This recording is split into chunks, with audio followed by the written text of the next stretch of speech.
ኦኬ እምነቱ ምንድነው? ኦብሳ ሙስሊም መሰለኝ። ኦብሳ ሙስሊም ነህ? እሺ እሺ፣ ባጭሩ ጥያቄን አስቀምጥልን። ባጭሩ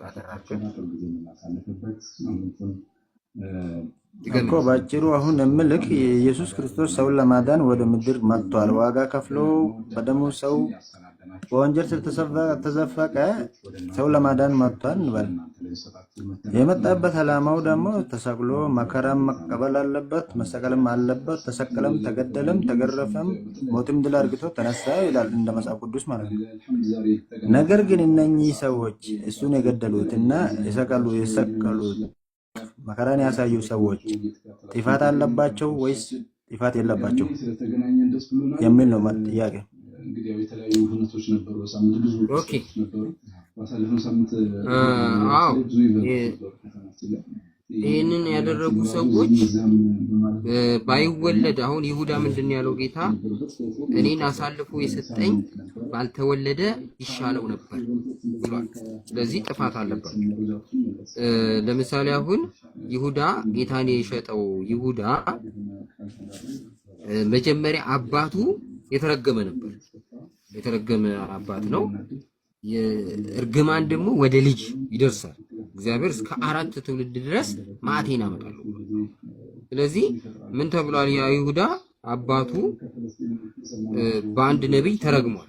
የይሁዳ አባት ካንተ የሚወለደው እናቱን ያገባል፣ አባቱን ይሰልባል፣ ጌታውን ይሸጣል ተብሎ ተነግሮበታል። በአባቱ ኃጢአት የተነሳ ልጁ ተረግሟል። ያ እርግማን ተፈጻሚ ሆኖበታል። ያው በቃ የዘራውን ነው የምታጭደው። ያንተ ልጅ አንተ ነው የሚመስለው። ስለዚህ በዚህ መልኩ እንመልሰዋለን ማለት ነው። እሺ ወብሳ ቀጥል። ሌላ ጥያቄ? አሁንም ጥያቄ አልተመለሰልኝም። የመጣበት ዓላማው ሰውን ልጅ ለማዳን ለመሰቀል መከራውን ለመቀበል አይደል? የመጣበት ዓላማው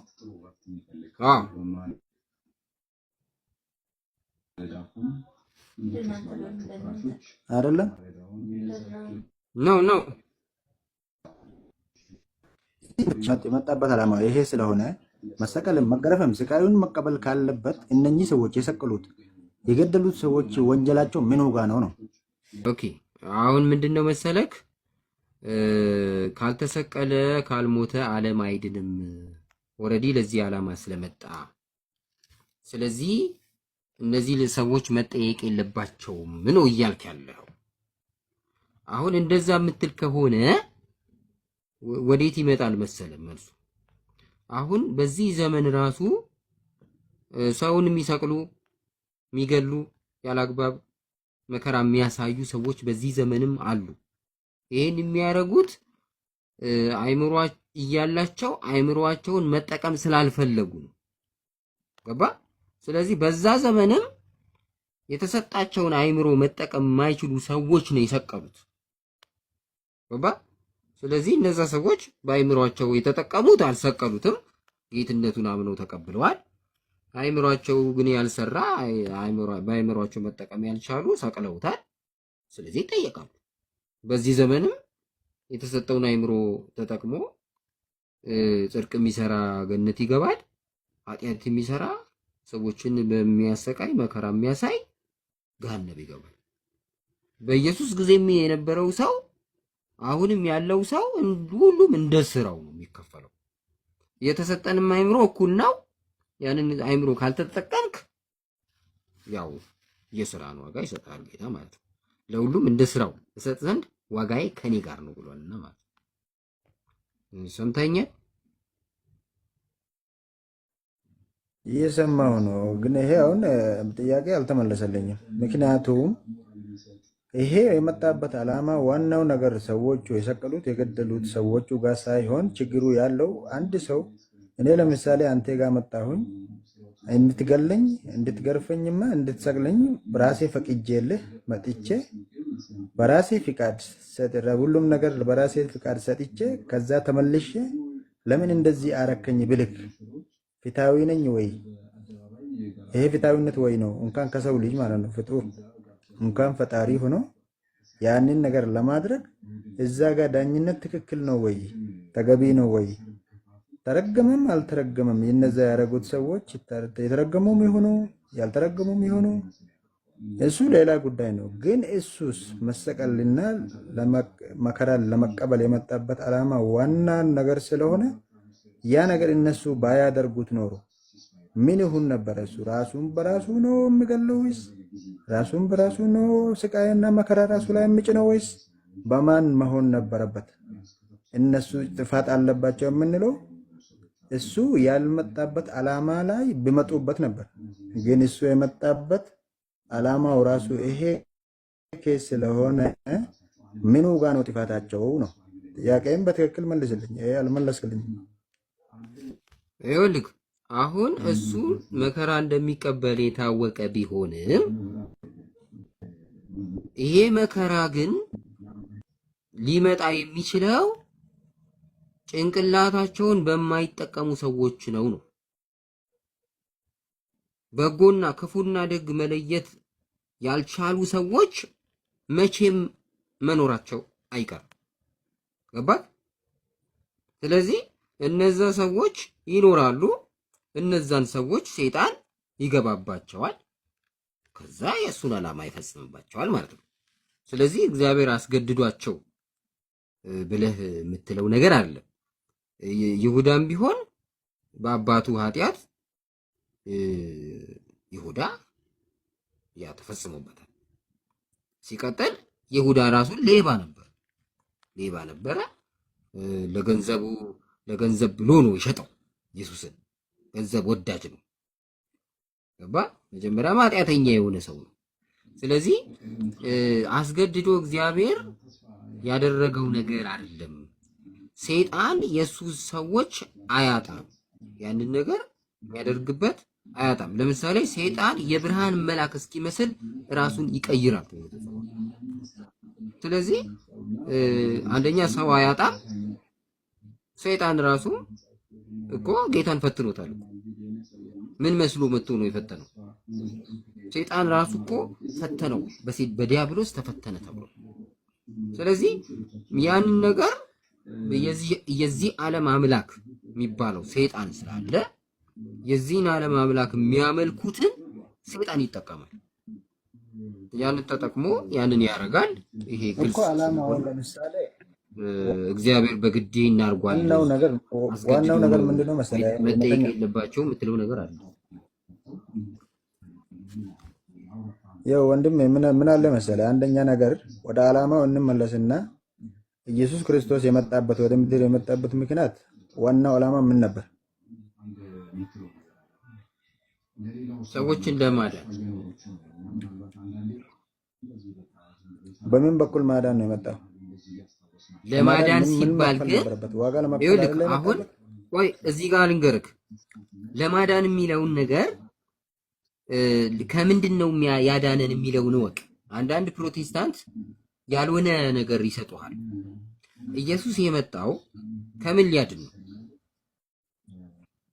ሮሜ ላይ ምን ተጽፏል መሰለ እኮ ከወንጀል ሊያድን ነው እንበል፣ ከኃጢአት እኛን ሊያድን ነው እንበል። እሺ እንውሰደው። አይ እንበል ሳይሆን ቆይ የመጣበት የእኛን ለማዳን የመጣበት በትክክል ልንገርህ፣ የመጣበት ልንገርህ ነው። ኖ ቆይ አይ እዚህ ጋር የመጣበት አልገባህም ማለት ነው። የመጣበትን ሰዎችን ሊያድን ነው የመጣው ማለት ዝም ብሎ ሁሉንም በገፍ ይዞ ወስዶ ወደ ገነት ይከታል። ሰዎች ማለት ማን ናቸው? አዳምጠኝ ቆይ ልመልስልህ። የመጣበት ዓላማ እንድታውቀው ሙስሊም ስለሆንክ ሰው ስለሆን ሰው ሚውት አድርግና ዝማኝ። ይኸውልህ ሚውት አድርግ። ኔትወርክ ልክ አይደለም። ሚውት አድርግና አዳምጠኝ። እየተሰማው ከሆነ እሰማሃለሁ።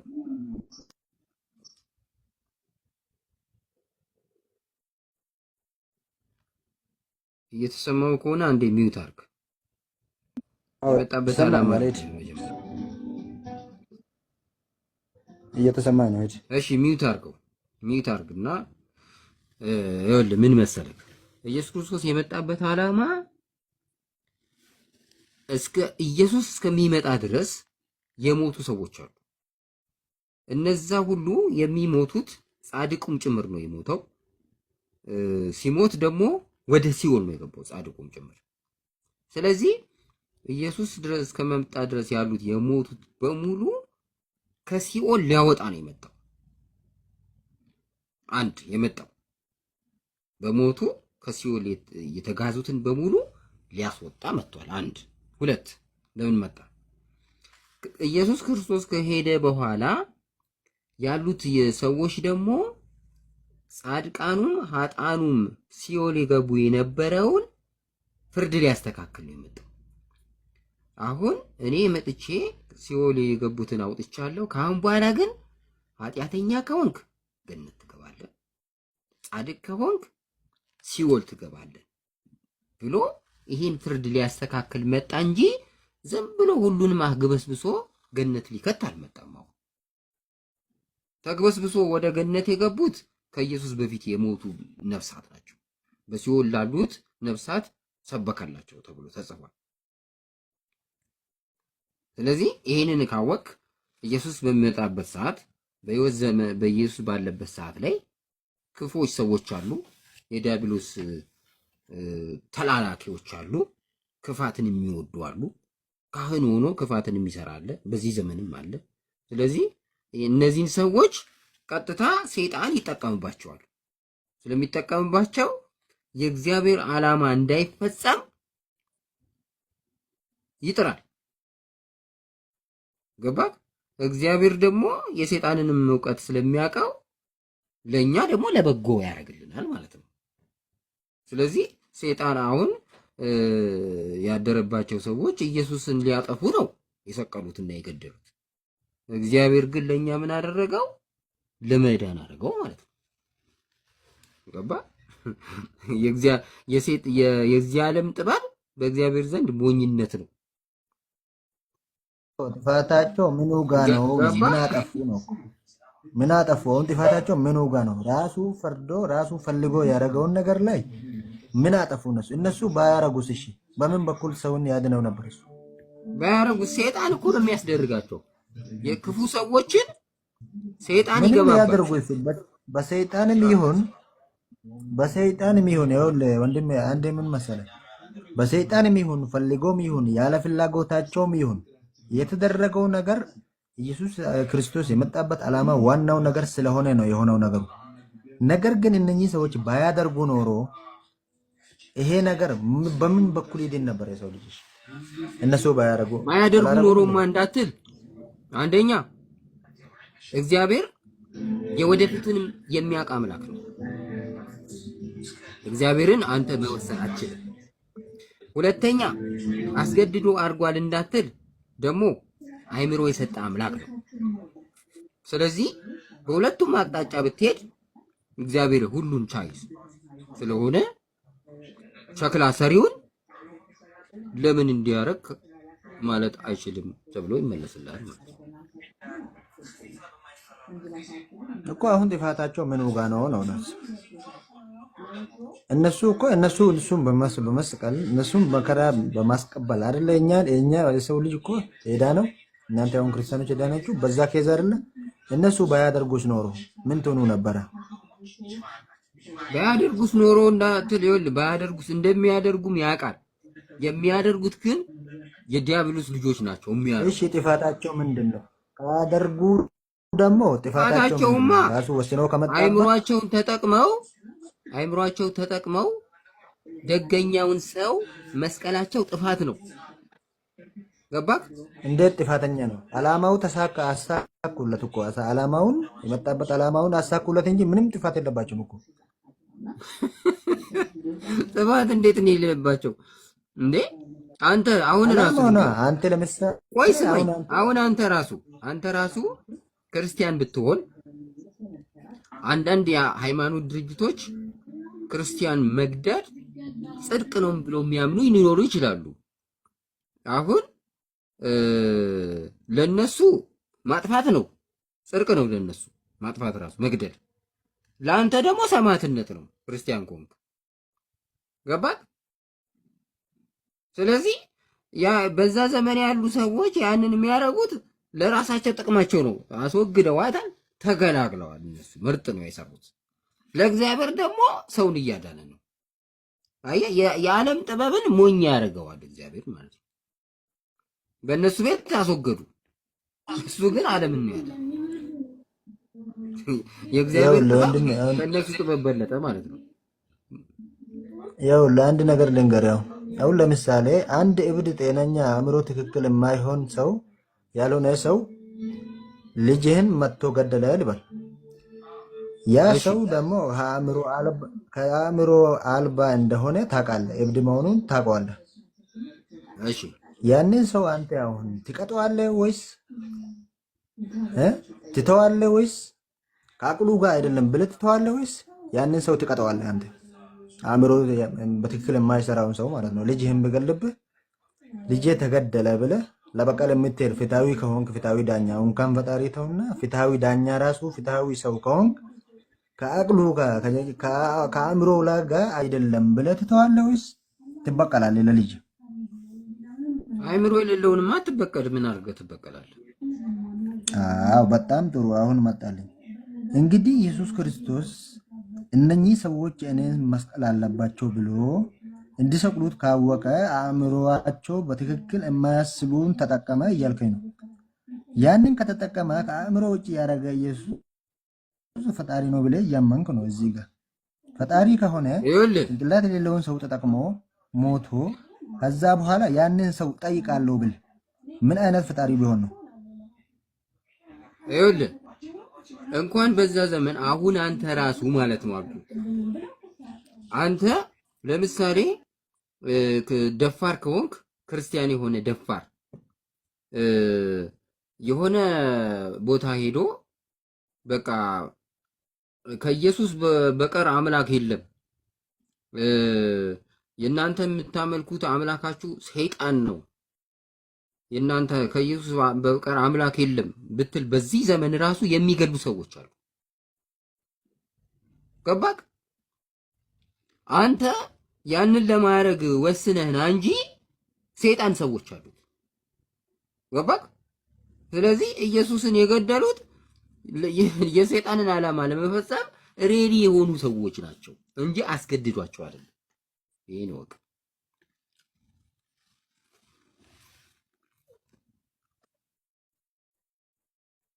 ካይመጣ ከየት ሄዶ እዛ ይገሉ ነበር። ባይመጣማ መምጣት አለበት እኮ። መጣ እኮ እኛም መተናል ወደዚህ ዓለም እኮ እኛም መተናል እኮ። ባይመጣ ካልክማ እኛም ባንመጣ ኖሮ ጥሩ ነበር። ከገነት ባንመጣ ባይመጣ ብሎ ነገር የለም አይደለም። እሱ አንተም ከገነት ነው ተባረ ወደዚህ ዓለም አው ባይመጣ ምናምን አይሰራም። አሁን የዓለም አሰራርና የእግዚአብሔር ዓላማ ምንድነው ማለት አለብን። የእግዚአብሔር ዓላማ ምንድነው? በሰይጣን ተፈትነክ ይልክ በሰይጣን ተፈትነክ አሸንፈ ገነት መግባት ነው የእግዚአብሔር ዓላማ። ምን ይላል መሰለህ? ራዕይ 3:22 ላይ በጣም የምወዳት ጥቅስ አለች። እኔ ድል እንደነሳው ይላል ከአባቴም ጋር በዙፋኑ ላይ እንደተቀመጥኩ ከኔ ጋር ይቀመጥ ዘንድ እሰጠዋለሁ ድል ለነሳው ይላል። አሁን ወደድክም ጠላህም እዚህ ጋር የምትኖረው ከሰይጣን ጋር ተዋግተ አሸንፈ ና ነው በቃ። አሁን ኢየሱስ ሰው ሆኖ ነው የመጣው። ወልድ አምላክ ሰው ሆኖ ነው የመጣው። ስለዚህ ሰይጣን አለ። ገባክ? ሰይጣንን አሸንፈና ብሎ ነው አብ ወልድን የላከው። ሰውኝ መጣ ምልበት ቦታ አለ። ይኸውልህ አብ ወልድን የላከው ሰውኝ መጣ ምልበት ቦታ አሸንፈ ሰዎችን አድን ብሎ ነው የላከው። ስለዚህ ሰይጣን አለ። ሰይጣን ጋር መዋጋት ግድ ነው እዚህ ምድር ላይ እስካለ ድረስ። አሸንፎ ሄደ። አንተም አሸንፈና ነው የተባለው። ይሄ የእግዚአብሔር አሰራር ነው። የፈለገው ነገር ነው። እግዚአብሔር የሚፈልገው እንደዚህ ነው። የፈለገውን ነገር ነው አንተ የምታረገው እንጂ ያልፈለገውን ነገር ማድረግ አይፈቀድም። ወንድ አድርጎ ሲፈጥርክ እሱ ፈልጎ ነው እንጂ አንተ ፈልገህ አይደለም። ሲጀመር ፍጠረኝ ብለህም አልፈጠረህም አይደል? ስለዚህ የፈጠረበት ዓላማ አለ። ያን አድርግ ብለዋል፣ ታረጋለህ። መልካም ካረክ ወደ ገነት እከታለሁ፣ ክፉ ካረግ ወደ ሲኦል እከታለሁ ብሏል። እሳትና ውሃ ቀርቧል። ምረጥ ነው ተባልኩ። ስለዚህ ባይሆን ኖሮ ምናምን የምትለው ነገር እንደሚሆን የታወቀ ጉዳይ። እነሱ አሁን አይደለም አንተ እኮ እያልከኝ ያለኸው ምን መሰለህ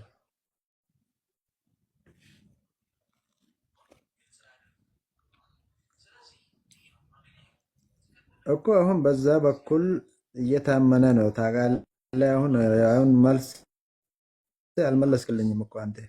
እነኚህ ሰዎች ላይ ጥፋታቸው ምን ነበረ ነው? አይ ጥፋት አለባቸው ይሄ ነገር ማድረግ አልነበረበትም ካልከኝ ዓላማውን የሚያሳካለት ማን መሆን ነበረበት? ዓላማውን እኮ ያሳካው ሰይጣን ነው። ይሄን ወቅ ሰዎች አይደሉም። ሰይጣን አይደለም፣ ሰው ልጅ ነው። ሰይጣን ነው። ሰይጣን ነው። ይሄን ወቅ መጀመሪያ ሰይጣን አይደለም፣ ሰው ናቸው። ማተዋቂ ሰይጣን ነው ዓላማውን ያሳካለት። ሰይጣን ግን እዚህ ምድር ላይ ሰዎች አሉት፣ በእነሱ በኩል ነው የሚሰራው። እንደዛ ነው ከማየት ያለብን እኮ አይደለም። አሁን የገደለው እኮ እሱን ሰቅለው እኮ ሰይጣኖች እኮ አይደለም፣ የሰው ልጅ እኮ ነው እኮ። የሰይጣን ሰዎች ናቸው፣ የሰይጣን ቅጥረኞች፣ ሰይጣንን የሚወዱ የሰይጣን ሰዎች የሚባል አለ። የሰይጣን ሰዎች የሚባል እኮ የለም፣ ሰው ናቸው። የሰይጣን ሰዎች ማለት እኮ ሰይጣን ያደረባቸው እዚህ ጋር ሰይጣን ያደረባቸው አይምሯቸውን የማይጠቀሙ ለሆዳቸው ያደሩ ሁሉም ሰው ውስጥ ነው ያለው። ማተው አዳም ለሆዳቸው ያደሩ ላይ ሰይጣን ይገባል። ለምድራዊ ለስጋዊ ነገር ቢሮጡ ላይ ይገባል። አዳም መጣት ሲሰራ ሰይጣን አይደለ አሳሳተው? አይደለም። አዳም መጣት ሲሰራ ሰይጣን አይደለ አሳሳተው? አዎ በፍላጎቱ አልነበረም አይደለ? ሰይጣን ፈተነው ወደቀ። በቃ ሰይጣን ፈተነው ወደቀ። አሁንም ትፈተናለህ ትወድቃለህ። እነኚህ ደግሞ ሰው ናቸው። ሰይጣን እንዳይባል ሰው ናቸው ያደረጉ እንጂ ሰይጣን አይደለም። ምኑ ጋር ነው ጥፋታቸው ታዲያ? ምን አጠፉ? የምፈልገውን ሰይጣን እኮ ሰይጣን ምን ያጠፉ? ሰይጣን አይምሯቸውን የማይጠቀሙ ለሆዳቸው ያደሩ ምድራውያን ላይ የሰማዩን ነገር የማይናፍቁ ላይ ይገባባቸዋል። ከዛ የራሱን ዓላማ ይፈጽማል። የዓላማ ምንድን ነው? ማጥፋት ሊሆን ይችላል። አንተን ግን መሆን ነበረበት መሆን ሌላ ጥቅሙ ምን ይሆናል? ለአንተን ማጥፋት የተባለው አንተ ሰማዕትነት ይሆንልሃል ማለት ነው።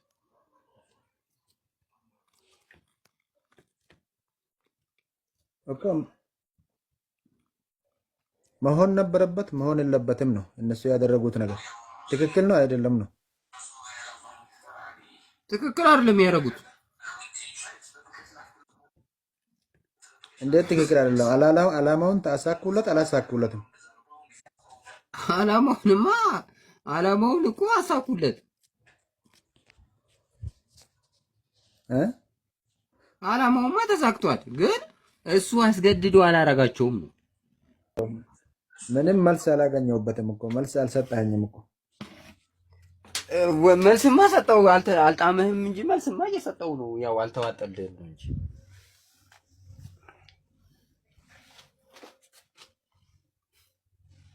ምንም አልሰጣኝም፣ አላየሁትም እኮ። ተገቢ ነው እያልከኝ እኮ ነው አንተ። አሁን ሄድና የሆነ ሰው ልጅህን ሄደህ በቀላሉ ይችላል ግደላት ብለህ ታዛለህ።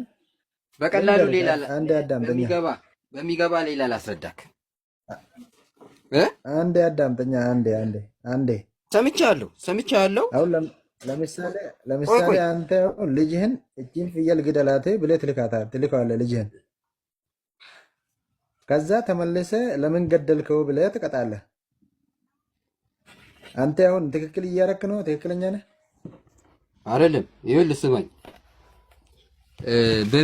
በሌላ ላምጣልክ። አሁን የእግዚአብሔር ዓላማ ምንድን ነው ካልክ እያንዳንዱ ሰው በእኛ ሃይማኖት ስትሄድ ክርስቲያን መሆን አለበት። ከዛ ክርስቲያን ትሆንና ስለ ኢየሱስ ክርስቶስ ትመሰክራለህ። ከቻልክ መስጊድ ሄደህ ሁሉ አላህ አምላክ አይደለም ብለህ ሁሉ መስበክ ትችላለህ በክርስትና። እነዚህ ጠንቋይ ቤትም ሄደህ የእናንተ ጥንቆላ የሰይጣን ጥንቆላ ነው፣ አጋንንት አምላኪዎች ናቸው፣ ከዚህ ተመለሱ ብለህ ማለት ትችላለህ። በየአደባባዩም ሄደህ መስበክ ትችላለህ። ግን ይሄንን የማይወዱ ሊገሉ ይችላሉ። ቢገልህም ሙት ተብለህ ነው የተጠራኸው በክርስትና። እስከዚህ ድረስ ተጠርተሃል። ከፈራህ ብቻ ነው አሁን አንተ ተጠንቅቀህ የምትሰብከው፣ ተደብቀህ የምትሰብከው፣ ቸርች ላይ ብቻ ቆመህ የምትሰብከው እንጂ በቃ እንትን ይሄ ኢየሱስ አምላክ ነው የሚሉ ሰዎች የሚገሉ አምላክ ነው የሚሉ ሰዎችን የሚገሉ ሰዎች አሉ። እነሱ ጋም ቢሆን ይደስበክና ሰማዕቱን ብሎ ነው የጠራው ማንኛውንም ክርስቲያን። የእግዚአብሔር ዓላማ ይሄ ነው። ገባ? አሁን ይሄንን ዓላማ ደግሞ ማይፈልጉ ሰዎች አሉት፣ ሰይጣን አሉት። ስለዚህ እነሱ አንተ ያንን ስራ ስትሰራ እነሱም የራሳቸውን ስራ ይሰራሉ። ስለዚህ የራሳቸውን ስራ ስለሰሩ እግዚአብሔር አስገድዶ አደረጋቸው፣ እግዚአብሔር ነው እንደዚህ ያስደረጋቸው አትልም አይደል? ልክ እንደዛ ሁሉ ኢየሱስንም የሰቀሉት የገደሉት የራሳቸውን ዓላማ ለመፈጸም ነው። በቃ ካህናት ናቸው፣ የኦሪት ሕግ ነው የሚከተሉት። በኢየሱስ ቅናትም አድሮባቸዋል። ሲቀጥል እንዴት አምላክ ይሆናል ምናምን ብለው ተጠራጠሩ። አምላክ ሰው ሊሆን አይችልም፣ ብዙ ነገር አሉ። ከዛ አመኑ፣ ተማመኑ፣ ተማማሉ፣ እናጥፈዋሉ እንጂ እግዚአብሔር ያስገደዳቸው ነገር የለም። በዚህ ዘመንም ይሄው ይደገማል። አንተ ላይ ክርስቲያን ስትሆን በክርስቶስ የሚያምን ላይ ይሄ ይፈጸማል። ምክንያቱም ባሪያ ከጌታው አይበልጥም አለ። እርጥቡን እንደዚህ ካደረጉት ደረቁን እንዴት ያደርጉታል አለ። ስለዚህ አንተ ደረቅ ነህ፣ ኢየሱስ እርጥብ ነው። እርጥቡን አነደዱት የዲያብሎስ ልጆች። አንተ ደረቅ ነህ፣ በደንብ ያነዷል። አንተን ደግሞ ከዛ ይበልጥ በደንብ አድርጎ ይሰቅሉሃል፣ ጭፍጭፍ ያደርገዋል። እስቲ ጀግናውንና እስቲ ስለ እግዚአብሔር አንተ ስበክና ውጣ እስቲ እንደ ኢየሱስ ውጣ እስቲ ጀግናውን። በቃ ይሄ እግዚአብሔር ዓላማ ነው። ይሄን ማወቅ አለብን ማለት ነው። ኦኬ መልሼ ላለው እንግዲህ አጥጋቢ ካልሆነ ምንም ማድረግ አይቻልም አለውኝ። በተስፋ ጠፍተኛል። ክርስቲያን ነህ ሙስሊም ነህ? ሶሪ አይ ሙስሊም ነህ መሰለኛል። አዎ ሙስሊም ነኝ። ድምጽ መጥቶልኛል፣ መለስኩለት፣ አልተዋጠለትም። እስልምና እንዴት እንደሚል እስቲ መልስለት አንተ ደግሞ በዚህ ጉዳይ ላይ ምን ጠይቆ ነው? አልሰማሁትም። ለምሳሌ የኢየሱስን ተወውና ሰዎች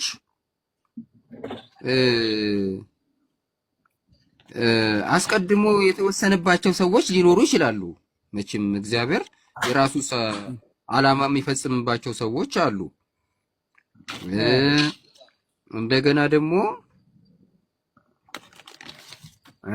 በራሳቸውም የሚያደርጉ ይኖራሉ።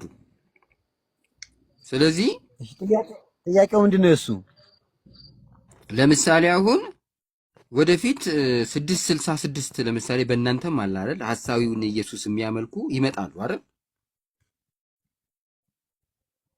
አዎ ሐሰተኛ ነቢያቶች ያው ይመጣሉ። ደጃል ይመጣል። ለምሳሌ ደጃል ይመጣል። አሁን ደጃል ይመጣል ስላለ አላህ የደጃል ተከታዮችንም እሱ ነው አስገድዶ የደጃል ተከታይ የሚያደርጋቸው። አይ በራሳቸው ምርጫ ነው። መጀመሪያ ተነግሯቸዋል፣ ምርጫ ይሰጣቸዋል። ነፃ ፈቃድ ያለ እንደዚህ ነው ብሎ ተነግሯል። ያን የተከተለ ሰው ዳይሬክትሊ በዛ በቅጣት ይቀጣል ማለት ነው። አዎ ስለዚህ አላህ ሊጠየቅ አይችልም በዛ። ይመጣል እኮ ተብለሃል። ልጅ የመጠንቀቅ ፈንታ ያንተ ነው። አሁን እሱ እየጠየቀ ያለው ምን መሰለክ? ኢየሱስ ይሰቀላል። ይሰቀላል ማለት ሰቃዮቹን መጀመሪያውኑ እንዲሰቅሉት ፈጥሯቸው አስገድዶ ነው እንዲሰቅሉት ያደረገው አይነት ነገር ነው እያለ ያለው። እኔ ደግሞ አስገድዶ ሳይሆን መልካም ሰው መሆኑን እያወቁ የራሳቸው በራሳቸው ፍላጎት ስለጠሉት እና ስላልወደዱት አምላክ ነኝም ስላለ ስላላመኑበት ነው የሰቀሉት እንጂ እግዚአብሔር ያስገደዳቸው ነገር የለም ማለት። አይ እሱ ያንተ ልክ ነህ። አሁን ለምሳሌ ነግሯቸዋል። እሱ ጥያቄ ወይም እንትን አጠያየቁን እንትን አለው ብሎ ሊሆን ይችላል። አይደለም አንዴ ትንቢት ተነግሯል ነው እኮ። እንደዛ ከሄደ በቁርአንም ትንቢት አለ። ስለዚህ ትንቢቱ የሚፈጸመው እግዚአብሔር ሰዎችን አስገድዶ ነው የሚያስፈጽማቸው ሊል ነው እኮ አላህ። እንደዛ እኔ አንድ ጥያቄ ነበረኝ። እሺ ሉቃስ 1:34 እና 31 እና 32 እሺ እሱ ጋር እስኪ መጽሐፍ ቅዱስ ዛላ እሺ ሉቃስ 1:31 እና 32 ላውጣ። እሺ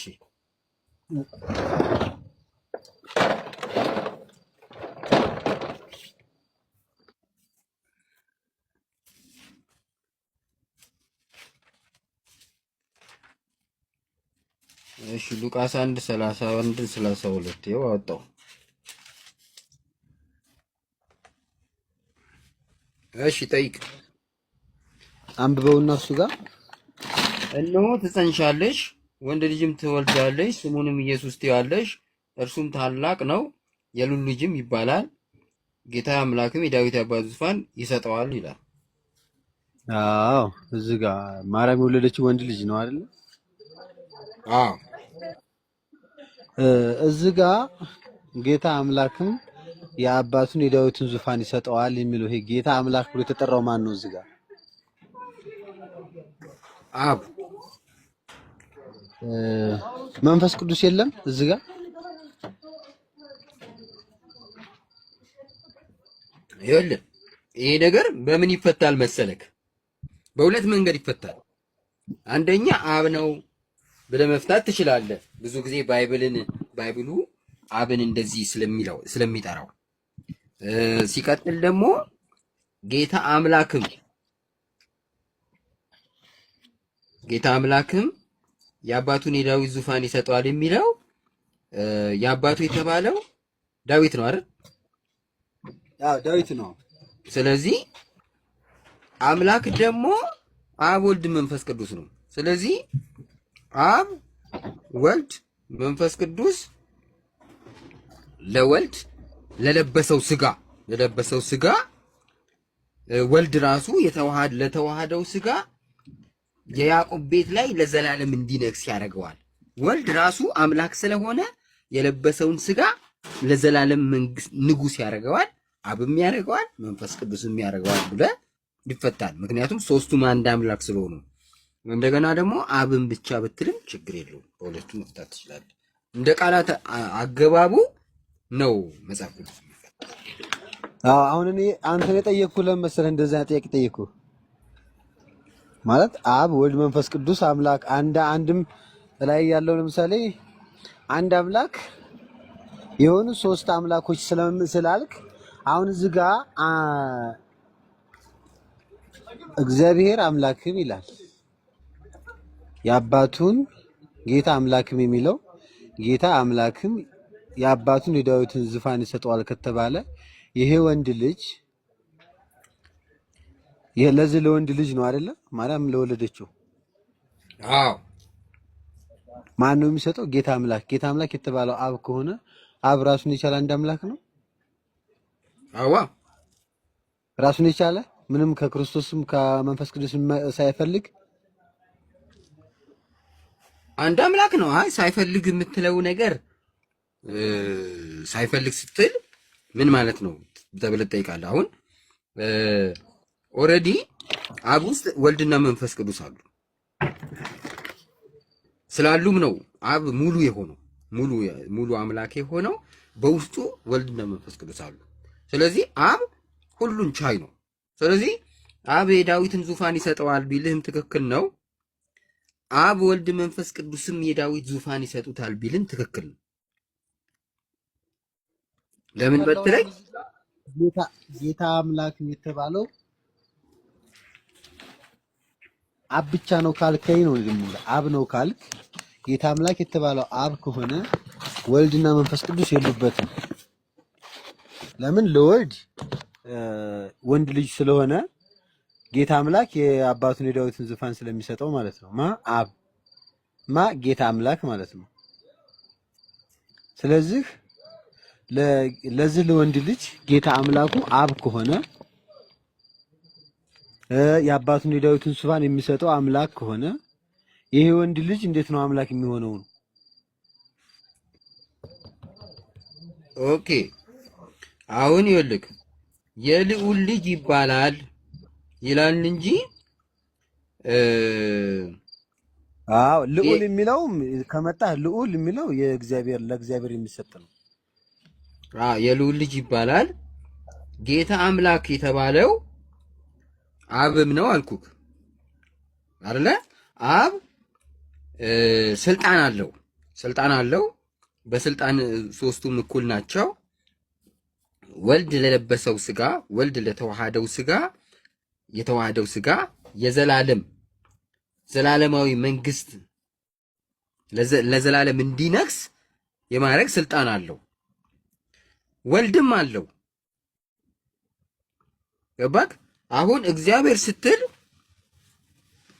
አብንም ወልድንም መንፈስ ቅዱስንም ያካትታል። እዚህ ጋር ወልድ ስጋን ተዋህዶ ያንን ስጋ ዘላለማዊ መንግስት አደረገው። መንፈስ ቅዱስም ስልጣን አለው። ስለዚህ እግዚአብሔር የሚባሉ ሶስቱ ስለሆኑ ለዚህ ስጋ ዘላለማዊ መንግስት ለዘላለም ነጋሽ እንዲሆን አድርገውታል። ያ ስጋ ዘላለማዊ ስልጣን አለው እንዴ? ስጋው ዘላለማዊ ስልጣን አለው እንዴ? ስጋው ታዲያስ ለዛ አይደል የመጣው? ስጋን እኮ ዘላለማዊ ንጉስ እንዲሆን ዘላለማዊ አምላክ እንዲሆን እኮ ነው የኢየሱስ ስጋ አዳም ማለት ነው። የኢየሱስ ስጋ አዳም። እንደዛ ከሆነማ ለምሳሌ አሁን አንተ እንዳልከው ስጋ ይሞትማ እንደዛ ከሆነ ዘላለማዊ አምላክ ዘላለማዊ ነው ካልክ ስጋ ዘላለማዊ ነው ካልክ ሊሞት ነው። ሞት የሚለው ነገር አይነካውም ዘላለማዊ የሚባለውን ነገር። ኦኬ አሁን ስጋው ደግሞ ሞቷል። ጥሩ ጥያቄ ነው። ይኸውልህ ምን መሰለክ ስጋ ይሞት የሚል ቃል ከእግዚአብሔር ወጥቷል። ከእግዚአብሔር አፍ አዳም ማለት ነው። ስጋ ይሙት የሚል ቃል ከእግዚአብሔር አፍ እስከወጣ ድረስ ያ ስጋ መሞት አለበት። አሁን አንደኛ ቆሮንቶስ ላይ ባለተሳሳት የቱ ጋር እንደሆነ ባላውቅም በቃል ያውቀዋለሁ። ምን ይላል መሰለህ? ቆይ ምን ይላል መሰለህ? እግዚአብሔር ሁሉ በሁሉ ይሆን ዘንድ ልጁ ራሱ ለሞት ይገዛል ይላል። ሁሉን ላስገዛለት ይገዛል የሚለው ነው። አዎ ሁሉን ላስገዛለት የተባለው ሞት ነው። እዛ ጋር እግዚአብሔር ሁሉ በሁሉ ይሆን ዘንድ የሁሉም አሸናፊ ይሆን ዘንድ ማለት ነው። ያ እግዚአብሔር ማን ነው? እግዚአብሔር አለ። ሁሉ በሁሉ ይሆን ዘንድ የእግዚአብሔር ልጅ እግዚአብሔር ራሱ ለሞት ይገዛል። ለምን? ሞትንም ለማሸነፍ። ምክንያቱም ሞት ሁሉን ገዝቷል፣ ሁሉን የገደለ። ስለዚህ እንደዛ ከሆነ ሌላ ሞትን ድል ለማድረግ ሞትን ለማጥፋት ጭምር ነው የሞተው። እውነተኛው እንደዛ ከሆነ ሌላ ውስጥ ትገባለህ መሰለህ? ምንም አልገባም። ሁሉ ይሆን ዘንድ ያን ጊዜ ኢየሱስ ክርስቶስ ለሞት ከተገዛ ገብቷል። በመጨረሻ ነው የሚለው። ያ ከሆነ ኢየሱስ አልሞተም፣ ገና ወደፊት ነው የሚሞተው ማለት ነው። በመጨረሻ ያለው እኮ የኢየሱስ እኮ ተነሳ እኮ ከሙታን የሙታን የትንሣኤን ሳይጠብቅ ዕለተ ምጽአትን ሳይጠብቅ የሙታን በኩር ተነሳ። ጥቅሱን እናውጣው ያኛውን እና እንየው ልንገርህ እናንብበው።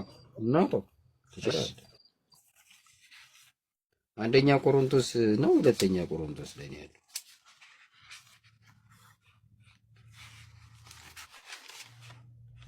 ለአብ ይገዛል ብለው የሚተረጉሙ ሰዎች አሉ። ግን ለአብ አይደለም፣ ለሞት ነው የተገዛው።